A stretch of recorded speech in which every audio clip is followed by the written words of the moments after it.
Welcome everybody to yet another very interesting conversation with someone who needs no introduction, but I will introduce him because his lineage determines his challenges to a very large extent.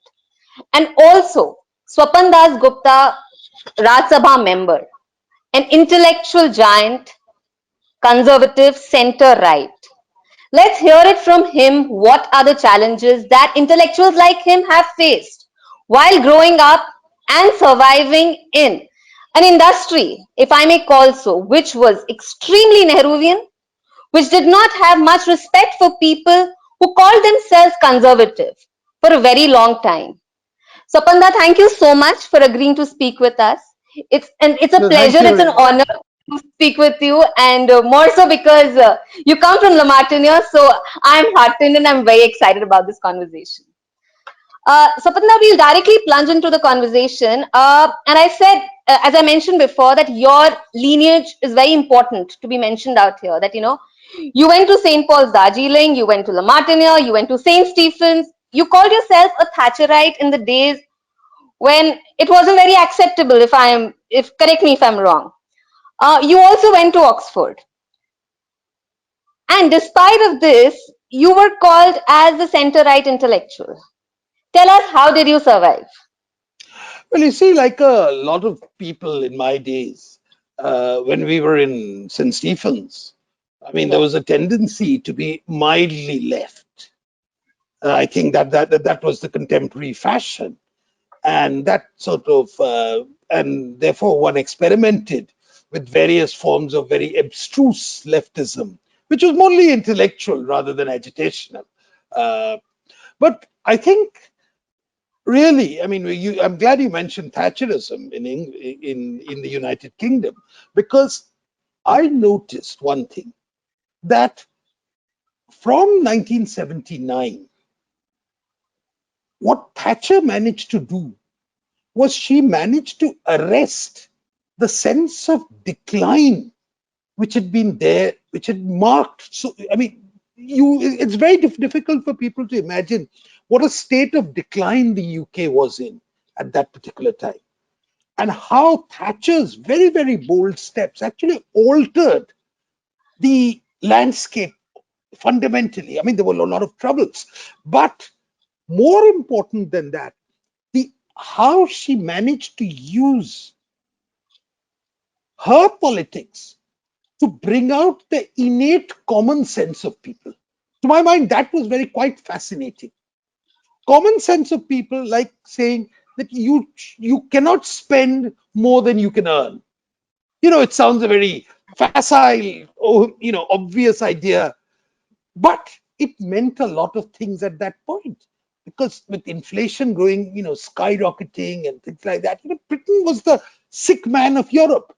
And, and so Thatcher, I think, had a very profound effect on me in trying to actually question some of those very fundamentals which had shaped our upbringing in Delhi at that particular point. And I think from there, the journey on return to India was quite obvious in some senses, because you started questioning.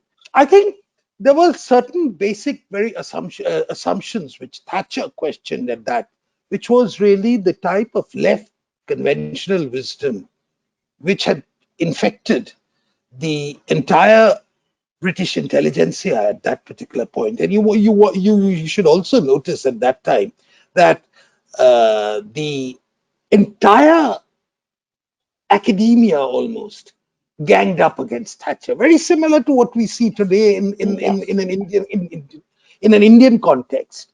So there are a lot of similarities. A person who wants to achieve a radical reconstruction of society actually encounters the challenges and the dogged resistance of all those who fancy themselves to be on the left of the spectrum. And that's been a recurrent story all over. It was there during the Thatcher time. It was there during how Ronald Reagan used to be ridiculed more than anything else, as a man who lacked any brains.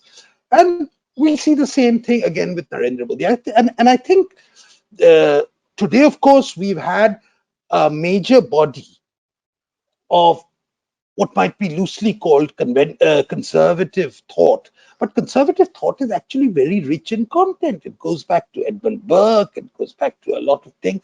And if you look at the entire history of Indian nationalist thought, and I've tried to do that in the course of a book, tried to get the lineage to say it's not something which grew out of the Ram movement. It has a richer history. And if you go back right from Vivekananda, you go back to Aurobindo, and you find the genesis of all that is being thought of today. They may not have spoken about economics, but the manner in which they spoke about nationhood, national identity, etc., it's all there. There is nothing very much we'd had to improve on because it was all the foundations of it were all created there. The tragedy is that there was a fundamental rewriting of Indian history which took place.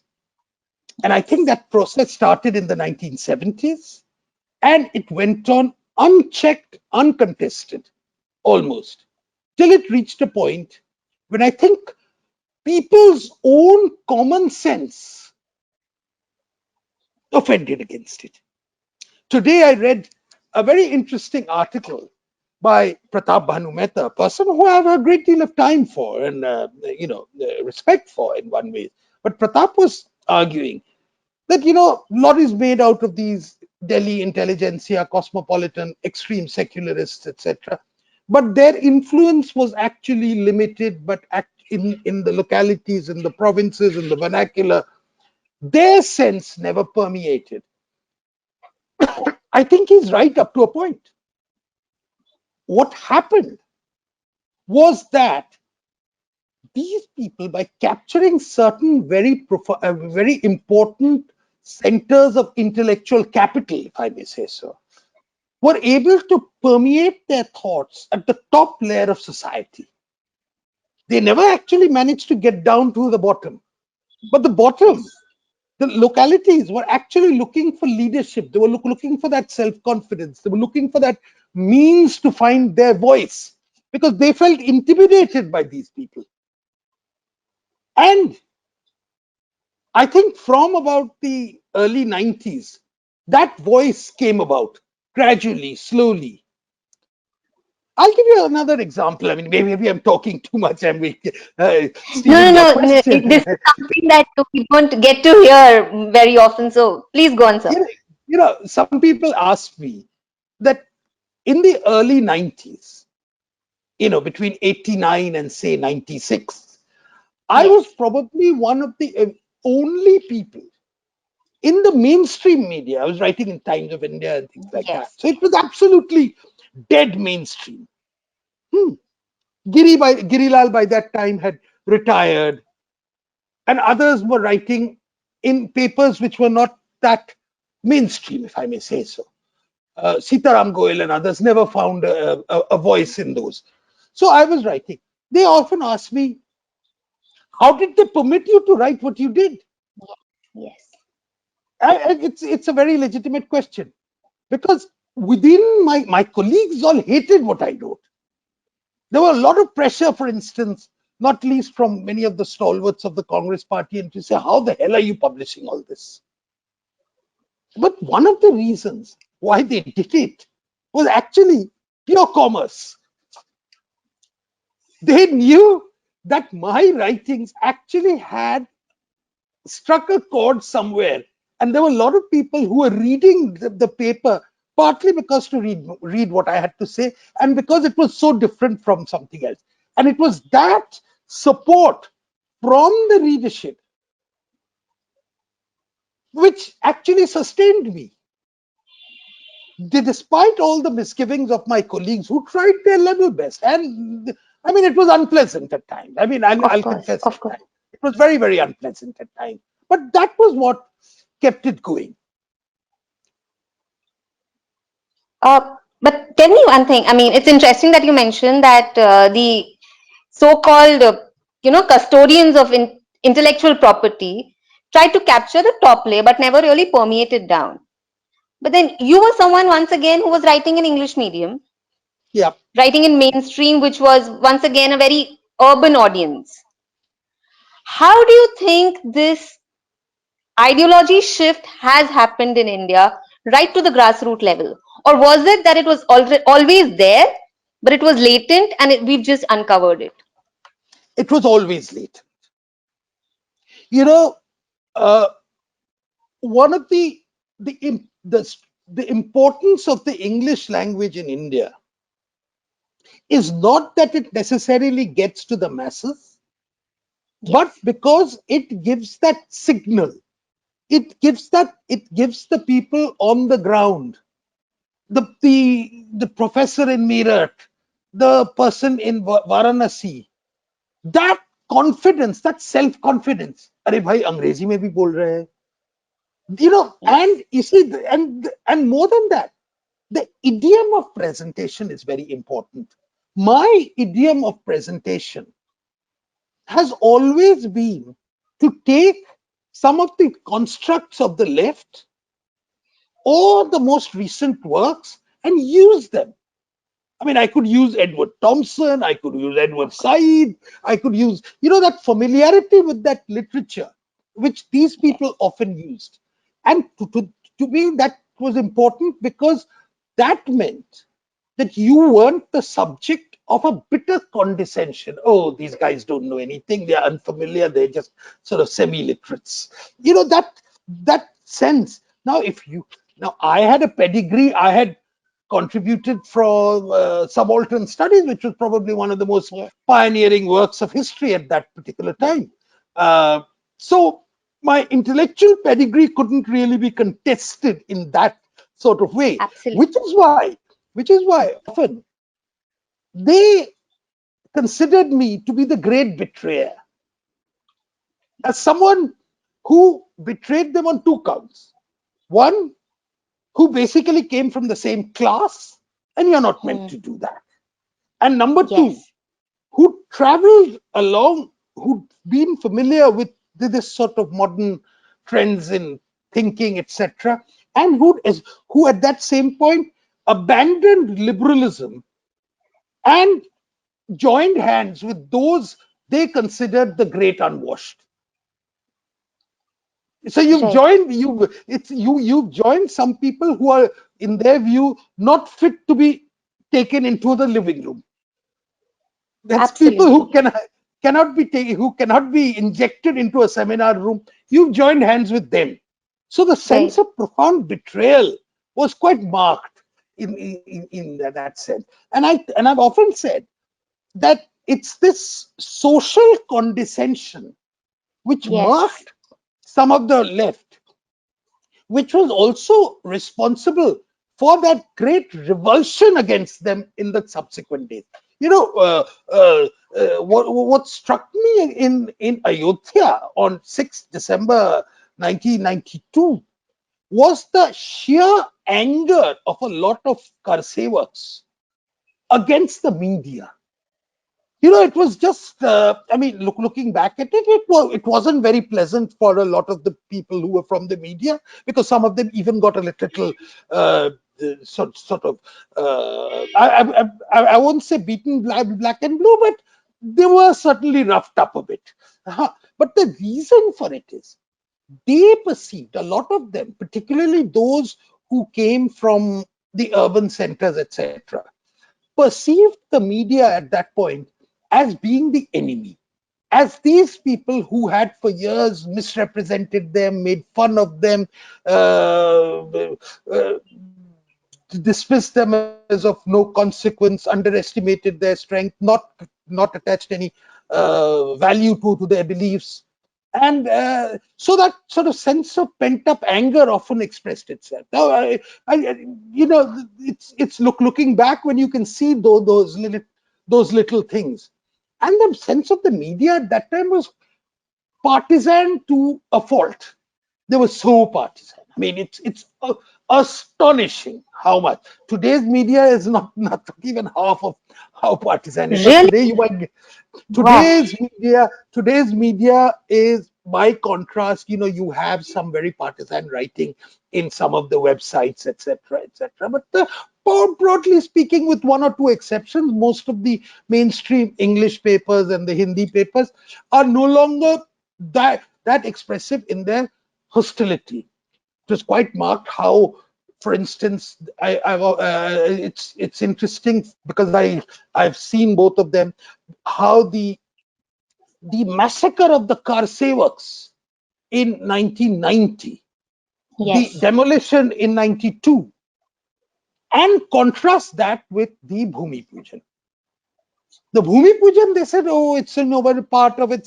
It's now become accepted in part of the lore. And at best, there were little things. Someone will say, okay, the rituals weren't perfect. Those are nothing. Those are not. Oh, you Yes. might say, at best, they'll say, is it constitutionally proper for Modi to Uh, go and all that sort of thing? This was nothing to what exactly happened in those days. So the sense of fierce hostility which marked it at that time. And how was this hostility overcome? This hostility was overcome partly because of the groundswell of popular support over the years. Yes.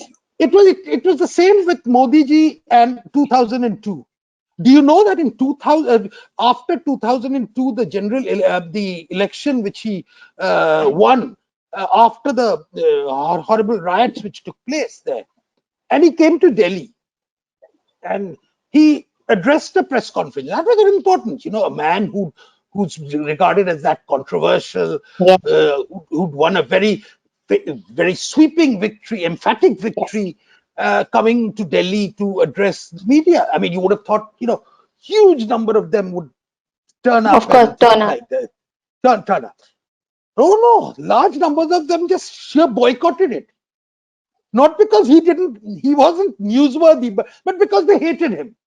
I remember Ah, at that time I was working in India Today, covering that campaign, and I mean, I had my own personal relations with him were also very good with Mr. Modi. But there were days when for 3 days I traveled with him on helicopter. Now, it's not that normally if you've been in the media, you'll see that in a helicopter there is a scramble for places because there are you can take only one or two persons yes. at best. Hmm? And it's a great facility to be able to be at the place where the main campaigner is addressing. But the interesting thing, but there were no takers. They Those guys didn't want to share a helicopter And, with and Modi. that's the extent of That was the hostility we are sense of talking about. hate which we encountered. So I'm just giving you an example Yeah, this of puts things in perspective for people like us who may, because I frankly don't remember so much and I haven't experienced the beauty, as I may say, of the ideological struggle that India's been through. But tell us one thing, Sapanda.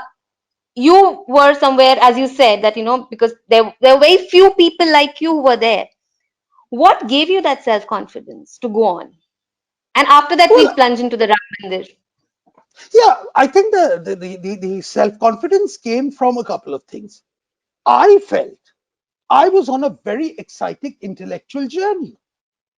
I was actually doing the job of an archaeologist, more than not so much as but a sort of intellectual archaeology. I was resurrecting some of the Beautiful. traditions which were actually being sought to be masked over, covered over. I was resurrecting them. It wasn't a very difficult job, let me assure you that.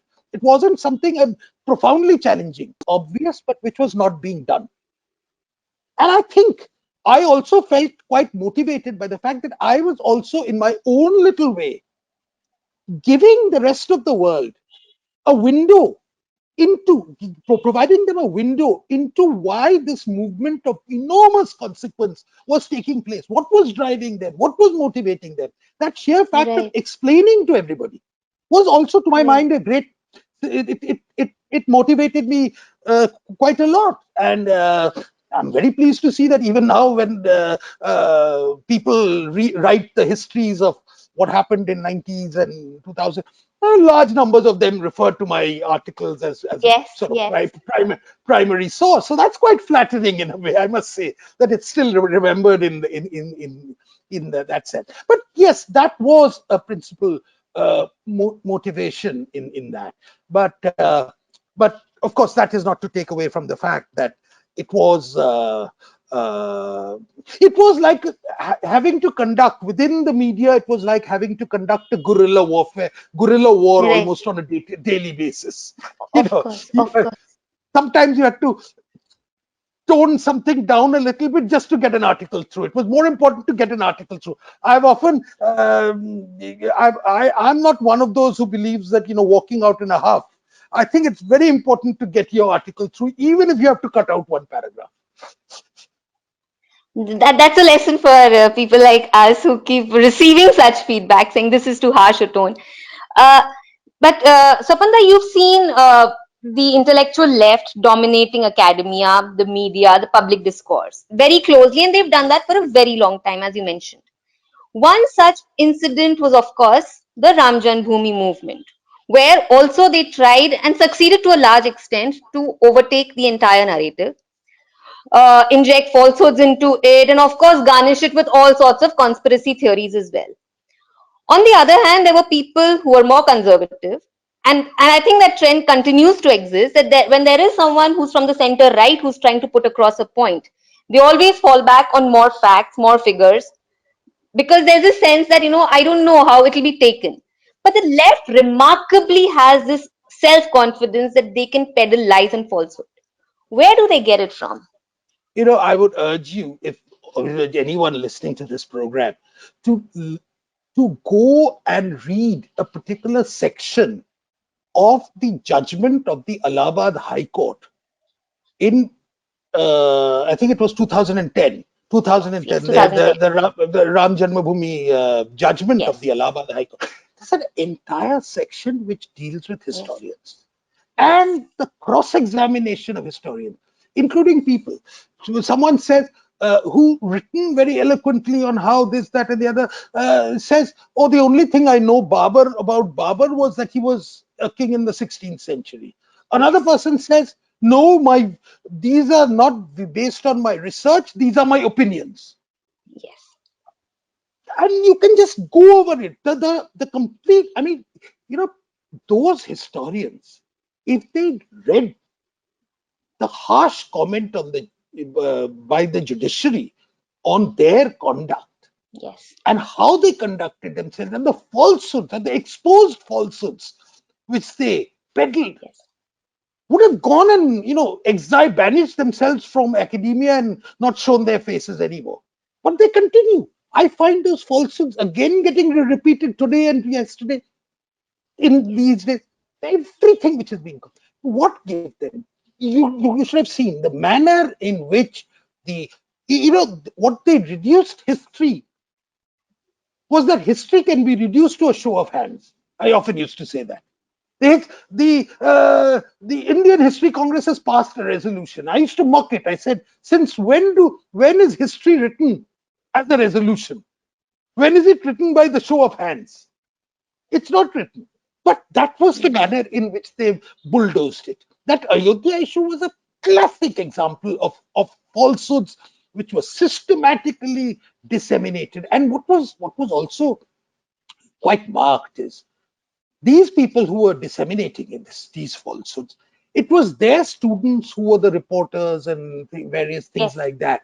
And that lie, that ecosystem got absolutely reproduced bit by bit by bit by bit to the extent that they became blind. I mean, they were so taken up by the fact that they were now in a commanding intellectual position that they were blinded to the fact of what was happening in the outside world. And I think that was their thing. Their sheer sense of arrogance turned into hubris. They just couldn't see what was happening in the thing.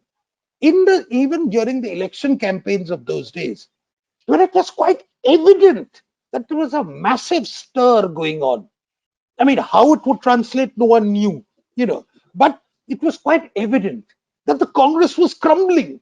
If anything else, that was quite evident. The Congress was crumbling. They just didn't see that happening.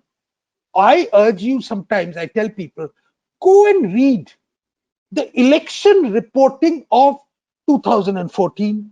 Go and read the election reporting of 1998, 99, of how the English media and etc. they covered it, all the stalwarts, how they covered it, how they covered the constituencies, what they saw or what they thought they saw, and what they didn't see. I mean, it's not that they didn't see, they didn't, Yes. it didn't register. They deliberately blanked it out of their imagination. And I think there's a sense of selective indignation, this sense of myopia, which has been a characteristic of the left. Today they're all despairing. Oh, all is lost, and India's gone, and we might as well go and join the New York Times. But they should ask themselves, what was your contribution in in ensuring that loss? Because you created a false world around you, you and me. But I must still say that the influence of those people, the influence of the left liberals, should not yet be underestimated. They still have a profound effect, if not Yes. within India, out in the outside world. If you look at it today, whenever I go, I travel to various countries, especially the English-speaking countries, which I'm familiar with. I often come across people and who sort of say, well, look at what the Financial Times is saying, look at what the Economist Hmm. is saying, look at what the New York Times is saying. This is deeply worrying, what is happening in India. This I'll give you a slightly funny, I think. 2014, election night. It was a very important night. The first time the BJP government had come in with a majority of its own. In historical terms, it was a very, very important day. Of course. Regardless of whether you liked the result or you disliked the result, its significance could not be underestimated. So there was a very, very prestigious news program in BBC for the domestic audience in the United Kingdom called Newsnight, and so they wanted me to appear on that for a discussion on the Indian thing. And even though it was 1 o'clock in the morning, I readily agreed because it was quite important. Oh my God, I would have thought that they would be talking about the significance of this result, but after 25 years, India's elected a government with a majority on its own, and what that means, and what the prime minister means, etc., etc. Looking ahead to that. Oh no, here you had one very, very talented artist, a sculptor, Anish Kapoor, Sir Anish Kapoor, as he is now, a very, very talented man. Of sort of from Doon School, who had studied in Doon School in the earlier days, in the olden days, coming up and lamenting, "Oh, this is not the India I grew up in." For heaven's sake, of course it's not the India you grew It's up not. in. Yes. If I go to Britain, this is not the Britain which was there when I was a student in 1975. Of course, it's not the Britain. It's saying the obvious. I mean, you're lamenting. In fact, what they were doing, they were lamenting the loss of a very privileged world, a comfortable world in which they mattered. It was they were the establishment. It was they who controlled the ecosystem. It was their voice which counted. The others were, Yes. the utter sense of patronizing condescension which marked it. That's there. You can find it in. It seeps through at times. It came through with Jawaharlal Nehru. It came through with a lot of others. Uh, and it's that loss of privilege. It's the fact that today, when these people often say Modi and things, look, I can disagree with facets of Modi's government, etc. But when these guys say, look, their criticism is based on the fact that they don't count anymore, Yes. Yes. that the establishment has been redefined fundamentally, that the world has been turned upside down in India, at least. And they've become slightly marginal to the decision-making process in India, while at one time they were at the center of that. So it's that lament more than any. I mean, anyone can agree or disagree whether interest rates should go up or not, and whether Of course. this sort of those sort of disagreements and debates, I think, must go on in India. But the debates are not that. They are not fundamentally. It's that their last hope was in 2019. In 2014, they believed that for some reason BJP would not get a majority, and then there would be a palace coup within the BJP, and Modi would be ousted. But in 2019, they put their heart and soul into this, and when they lost, you can see the sense of utter dejection, despondency. Uh, all is lost. Their world has crumbled. So as someone who's and I agree when you say that you've been one of those who've actually designed the entire remodeling of India's ideological journey. What were those founding pillars that eventually came into existence in 2014? See, I don't. I think that would credit me with too much importance to believe that any one person can redesign the intellectual landscape of India.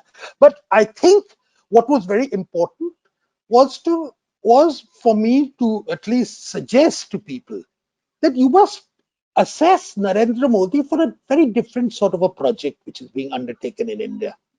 A project which is partly got to do with the economy and all those sort of things, law and order, all the usual issues of governance. But far more important, look at him in terms of whether he's being able to give a measure of intellectual, social, and other national confidence in India.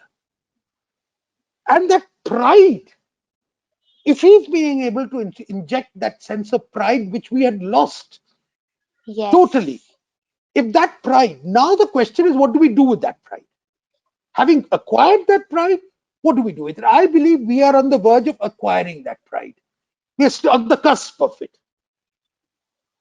In every little way, we are no longer ashamed of our traditions.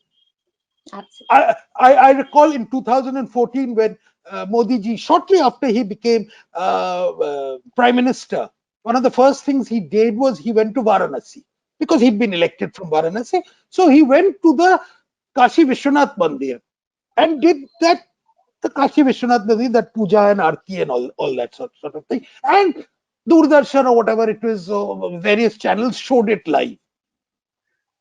This was unimaginable some years ago. Right. Unimaginable that a prime minister would go there. Why you? But yet, it's that sense of being able to say, look, this is a very much a part of our tradition, and that unashamed manner in which, and also the fact that yoga can be put into a modern garb. That it's not Yeah. something which some people do in the West because it's quite trendy and exotic and even sexy in some ways. It's part of the alternative lifestyle of people. But this is something which is mainstream to India. These are small issues, but I think these are issues which are important. Okay, I think we may at times falter it here and there, but the direction in which things are going, it's that sense of it's that explosion of pride. And I saw this on August 5th at that Bhumi Pujan in Ayodhya. It's Corona time, everyone was doing it in Yes. their homes and things like that. But even in Bengal, and I kept getting constant reports from Bengal, and Bengal was supposed to be the place where there's a great deal of skepticism about all this. Here Yes. are people actually in their homes doing a small puja. And I think that small puja to me meant a lot more than a big public puja, because Yes. it came from the heart, it came inside the home. You've actually now taken it to inside the home. Right. So that putting out that one diya in the evening, it's not very ostentatious, it's not thing, but it communicates something, that people are Yes. no longer afraid of saying Yes. that, Yes. they don't feel that, they'll be mocked for saying that. Yes. In some circles they'll be mocked, Of course. but But we're not that's seeking like, validation yeah, anymore. yeah. Uh, so one question as I extrapolate this behavior on the global front. We've seen the rise of center right across the globe. Hmm. And it's not just India. If we see USA, if we see Germany, I mean, it's somewhere the left is bearing the brunt of what it's done. You think the reasons for the rise of right in India are the same as what it is across the world? There Protectionism, are as some people say. No, I don't think, we are I don't believe we should necessarily look at the economic facets. But yes, I'm Hmm, coming to that. There is an economic dimension. If you look at everything from whether it's in the United States, and I don't necessarily like every single manifestation of which has course. come about, but there's USA, there's been a trend in Britain, there's been Italy has been one of them. Uh, uh, Hungary and Poland are two important examples of that. And what I think binds everyone together, it's not so much, what the symbols are. They differ from place to place. Of But course. it's this feeling we want to take our country back.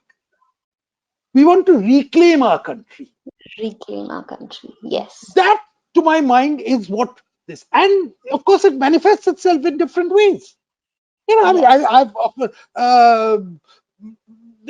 that's the underlying theme in Hungary. That's the certain thing in Poland. Uh, the United Kingdom, why there was a certain tectonic voting shift of Yes. people who traditionally voted Labour all their lives, communities which had been voting Labour Party since 1918, suddenly Yeah. went and voted Yeah. Conservative. That may be short term, but the point is, what were they saying? We want to take our country back. Back. We don't Yes. want it to be controlled either by European bureaucrats who are unaccountable. We don't want a certain alien value system which is Hmm, there. hmm. There was a very interesting move in Europe in particular, and it was the ideas came from a German, very interesting German philosopher called Jürgen Habermas, and which posited this notion called constitutional patriotism. And I'm talking this in Europe because some of this has a certain direct relevance to what we are talking about in India. And what they talked about was that the entire history of Europe, which had been quite bloody and vicious till fairly late. To the last, we'd seen two very bloody wars in the 20th century, and there was fractiousness even before that. That to get over that, you have to redefine the history of Europe, and so you have to start. And this was really told in the context of Germany, that 1945 marks year zero. In other words, Hmm. what you're saying is that because Germany had had a very troubled history in the past, and certainly it's a very troubled history, you forget that history and you start afresh with a new set of value systems, with everything, and which is defined by the Constitution. And that was the basis on which some of the European, they want to craft a supra-European state. Now, that idea has, with usual transmission laws, has arrived in India. Nowadays, you find a lot of them saying the Constitution, the Constitution, the Constitution. You've heard it all before. What Yes. does it what does it mean? It's very interesting. What they are trying to say is that India's history starts from Hmm. 1950. India's intellectual history and everything starts from 1950 or 47, you can say 47, 50. Uh, and that you should not forget. You should, and Hmm. that's the basis on which your entire life should be. Hmm. Now, Hmm. Hmm. my argument on that is that yes, the Constitution is a very important, valuable document, And I think it's a pillar of India's political stability that from 1950 we've had a constitution which broadly has endured. Yes. But the constitution indicates the rules on which public life must shape. The constitution does not and cannot define our sense of nationhood. That continuum which marks India from antiquity to modernity, that Yes. cannot be shaped by the constitution. Right. And they are trying to do that. Make us forget our pre-constitution inheritance. Right. That So as our sense of nationhood would become therefore that much smaller. Yes, it would just span over 7 decades. Yes. Hmm. It's interesting that you mentioned the constitution, and in that context are my last two questions. Debate on the death of secularism, and then you've had people like Shekhar Gupta going ad nauseum saying that this is not the death of secularism, but this is the new secularism that's arrived. Do you think that the idea of secularism can really be applied to a country which is so religiously rooted? Because there are two sorts of, yes, please. See, the point is, if you view secularism in the way as the demarcation of the church and the state, yes, of course, Yes, I mean, India, we don't really have a church, so it's not a yes, starting point of that. Secondly, there is a slightly French version of secularism, which is that no outward use of religious symbolism, which is they get very worked up even if someone wears a little tiny cross on their yes. as a necklace, etc. So now in India we never subscribed to that, and in Hmm. India the term secularism was injected into the constitution in 1976. Now, does that mean that from 1947 or 1950 to 1976, India wasn't a secular country? That India was in some way a theocratic state? It didn't mean that. Because there were certain provisions in the constitution which guaranteed against organized discrimination or institutionalized discrimination.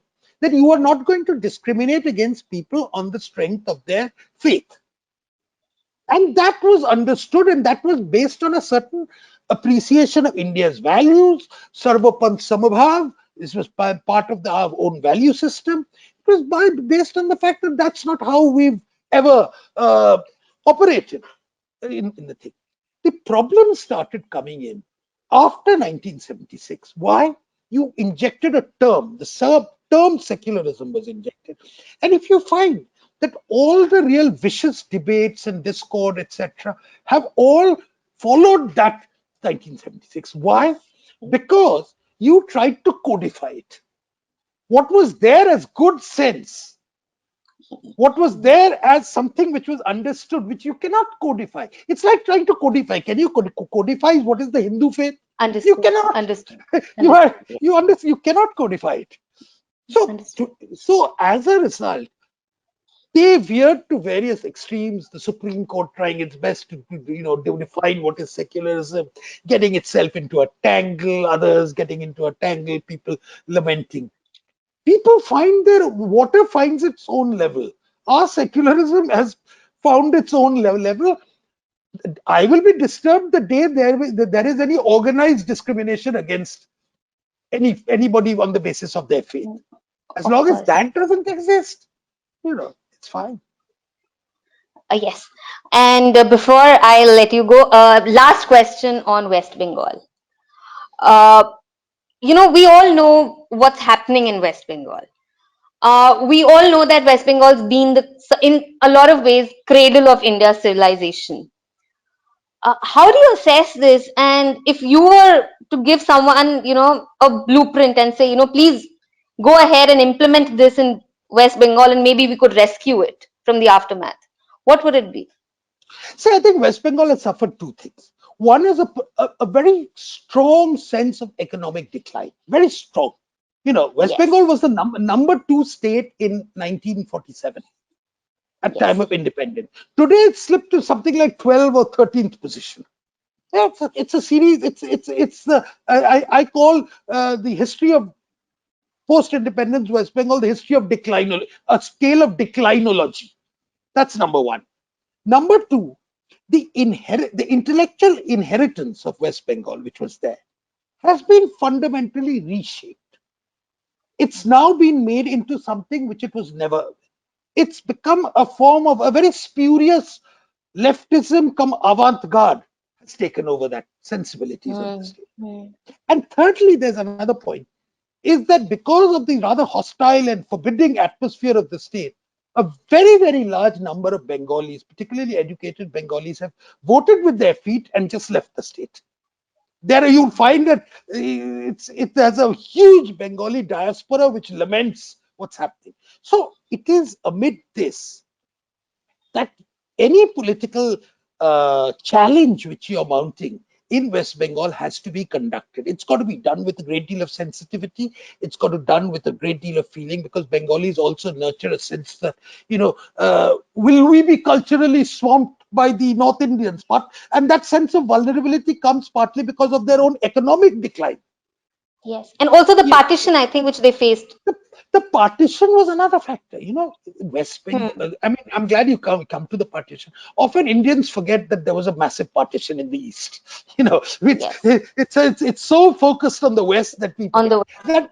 And the point is that the exodus of Hindus yes. from East Pakistan stroke Bangladesh didn't happen at one go.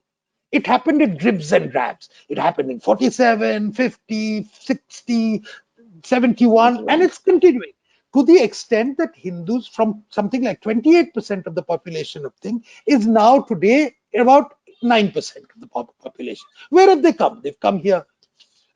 They've come to either Assam West. or Yes. somewhere in eastern India.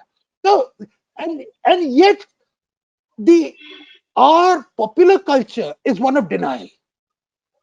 Yeah. We have wonderful films made by Mridal Sen and Ritik Ghatak and all, who tell about the long suffering tale of those who from refugee families, but none of them ever ask that question: why did they ever become refugees?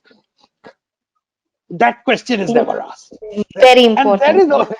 that is also similarly a celebration of what might loosely be called povertarianism. How to suffer is noble. And I believe that Yes. that is really something which we must get over in West Bengal. So I believe that the political project in West Bengal is something far more profound than merely, replacing one party with another. I believe that it must be accompanied by a certain degree of far greater realization of cultural transformation, etc. The process is going to be slow. The process is going to be extremely violent, unfortunately. That's one of the saddest Yes. things. It's extremely Yes. violent. But I'm reasonably confident that I think somewhere along the line today, there is a sense of exasperation in Bengal that, either we sort of go down the tube or we rescue ourselves, get ourselves out of the manhole. So I think that stark choice will, I hope, produce some results. Thank you so much, Apanda, for speaking with us and telling us, and sharing these valuable inputs and nuggets, which I think I'm sure are going to stay with our viewers. Really, really appreciate your time. Thank you so Oh, much thank once you. again. I've taken up too much of your time, but thank you Not very at all. much for this line. Thank you Thank so you. much, sir, for speaking with us. Thank Thanks. you. Thank you.